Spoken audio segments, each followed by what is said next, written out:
Hi, in this video I want to show you how to use the solution of one study in COMSOL as the initial condition of the second study. In this part I will show you how to do it from COMSOL, and in the next part I will show you how to do it from MATLAB. Before I start this tutorial, I want to tell you under which condition you might want to use this knowledge. So sometimes when you do a simulation, let's say we want to do a time domain simulation for 2 hours, certain parameters in our model, we only know information about them for the first 1 hour, and we do not know for the second hour. So the information for the second hour will appear only if we completely solve the solution of the first hour.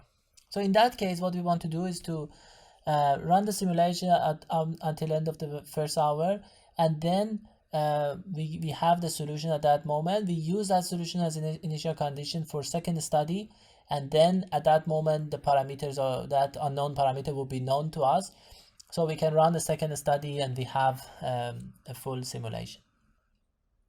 Another case is that sometimes a boundary or some part of your model will move throughout the domains, and basically this motion will create would disturb the mesh quality inside your model. So what you want to do is that after a little bit of motion, you want to stop the simulation, you want to remesh the model again, and use the previous solution as the initial condition of the new study, and then do the model again and again and again. So at the end you will combine all these studies together to get a full model, and with this way you avoid disturbance in the mesh and reducing the accuracy of your simulation. Okay, so that is the background. Now, in order to demonstrate this, I have designed a case study, which I first introduced that case study, and then we will implement it in COMSOL. So the case study is actually heat transfer by conduction mechanism. It's a 2D model. So the physics that we have to use is heat transfer in solids. We have a copper conductor with radius of 0.1 meter. Surrounded by soil with radius of 1 meter. Because of this physics that we use, we need certain parameters. In this case, we need thermal conductivity, heat capacity, and density. So here are the parameters for copper and also for soil. So the parameter of soil might change depending on which type of soil we use, or whether soil is dry or wet. For example, thermal conductivity can change, but I use these parameters here. The simulation that we want to do is a time domain simulation. So the boundary conditions are basically at the outer part of the soil. I fix the temperature to 300 Kelvin. The initial condition is 300 Kelvin everywhere, and the heat source inside this copper is 30 watts. So the heat source, you can imagine that, for example, electric current passes through this copper conductor, and it creates ohmic loss, and that is, for example, in this case, is 30 watts. But now, after a while, this is 30 watts. After a while, for example, the current through the copper decreases, so we have different amount of loss. Here is 10 watts, for example. So this is the input heat source that we have. So before I continue, I would like to talk a little bit theoretical background about this problem, because if we can predict the answer, we will be sure that the results of our simulation is kind of correct. So under a steady state, we can actually model a thermal problem as an electrical circuit, and the equation that we have will be very similar to Ohm law. So this is the equation. Delta theta is thermal resistance multiplied to the heat loss. So heat loss is whatever heat loss we have in the conductor. Delta theta is temperature difference between conductor and the outer boundary, and T is the thermal resistance of the medium. In this case, it's thermal resistance of the soil. The thermal resistance of this circuit can be calculated by this formula. So here is R out, radius of the soil, the radius of the conductor, and then this one is the thermal resistivity of the soil. Now here is we have the profile of the loss. In some cases we have 30 watts, in some cases we have 10 watts. We can calculate the delta theta. So we can calculate the T first. This is the thermal resistance is 0.3665, and then the loss is 30 watts. Under a steady state situation, if we wait for a very long time, then the temperature delta theta will be 11 degrees. We multiply them together. Now, because the outer part temperature is 300 Kelvin, so the temperature of conductor will be 311 Kelvin. Now, in the case we have 10 watts, again, thermal resistance is the same. The delta theta will be 3.66 Kelvin, and if you wait very long time, then temperature of conductor will be 303.66 Kelvin. So what we expect is that from 300, that is the initial condition, the temperature would increase and eventually reach 311 degree if we would have these 30 watts for a very long time. Now in this case, after a while, we want to decrease the power, we want to reduce it to 10 watts. So from this point it would decay, and if we again wait very long time, it would come to this value 303.66.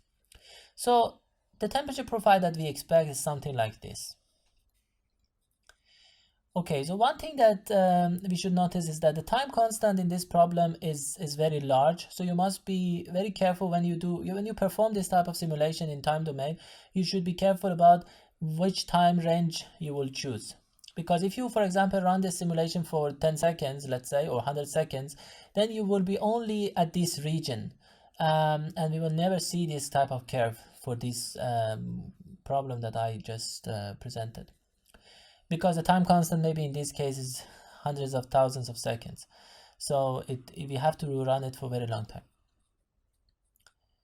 One thing else is that obviously if I know from beginning that this is 30 watts and this is 10 watts, what I can do, an alternative to implement this problem is that I can define a time dependent heat source here in the conductor, and then I give this function to that heat source. So in that case, I do not need to use the solution as initial condition of the second study or so, because I already can define this function. But like in this case, I mentioned that this is 10 watts, but in many cases, we do not know the value of this. So we can solve until this point, but then we do not know the value of this. So I cannot make a function of that and put it as a heat source. What I can do is that I can solve until this part, and then at that moment, then hopefully the information for this part will be available to us so we can run the second study. Okay, so now the background is done. I'm going to implement this model in COMSOL, and you will see how we can do this type of analysis.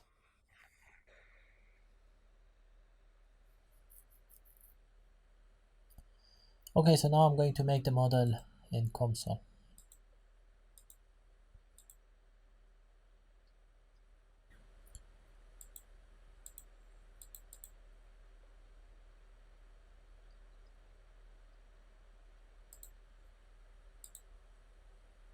Time dependent.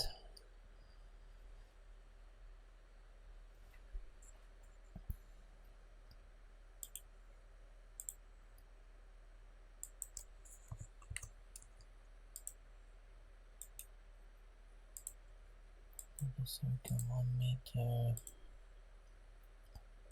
Then material we have. So this is for thermal conductivity 390, density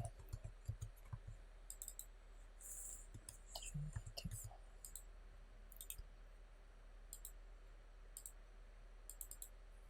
thermal conductivity.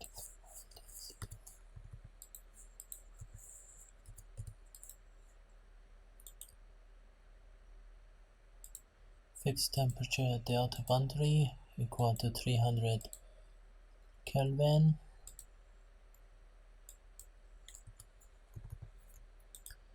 And heat source at here equal to 30 watts in this case. Then initial condition also I set it to 300. Okay, so heat source is there, initial condition is there, and temperature is fixed. Then This one is 1, this one is 0, 1. So mesh study, let's say from the steps of 1000 till 1 e power 5. Let's say we go 200,000 seconds.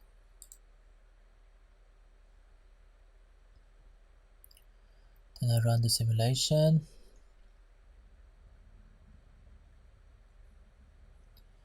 Okay, so this would be the temperature distribution. I make a 1D plot, maybe a point plot. Then from dataset we create a point on the center.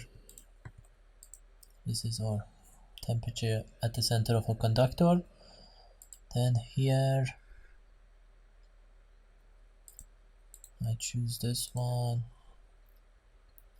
So that is basically the temperature increase. Of course, if I wait more, then this one will go forward and eventually reach to 311 degrees. But this is what we have right now after 200,000 seconds. Let's say if the heat source changes, then what I do is that I have to create a new study. So I right click and I create a new study. Here, sorry. So I add a second study. And then in this one, let's say I put it from the previous time, which is 2 power 5, and then the steps are, let's say, 1000 seconds. And then we want to go till, for example, 5 e power 5. Now here is the main point of this video, and that is you have to click on this option, values of dependent variable, and then initial values for the parameters that we have solved for it. Then we change it to user control, and then we want to use the solution, the previous solution, and then so we want to use this solution basically. Which of the results we want to select, for example, the last result. And now, and then also we want to change the heat source. Let's say the heat source now will be 10 watts. So I run the simulation again, study 2. I will run study 2. Okay, so now this is a study 2. What I do, I create a new cut point again at 0 and 0, but then this time from solution 2. So it's the same point, but then here I add this cut point, which is basically another point plot, and then we select this one. Now if you plot them, basically we'll have both of them on the same plot. So you can see that the blue curve, it actually wants to go, if that 30 watts was for a very longer time, it wants to go to 311 degrees as we predicted. And this one, basically it will come down to 303.66 if you run it for a longer time. So basically by introducing a new study and then by selecting the initial condition from the previous solution, we can actually run the second study from the previous solution from this point. Now I save this model as COMSOL file as well as M file.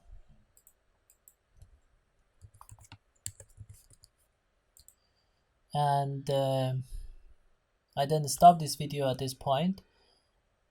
In the next video, I will teach you how to implement the same model from MATLAB. All right, bye.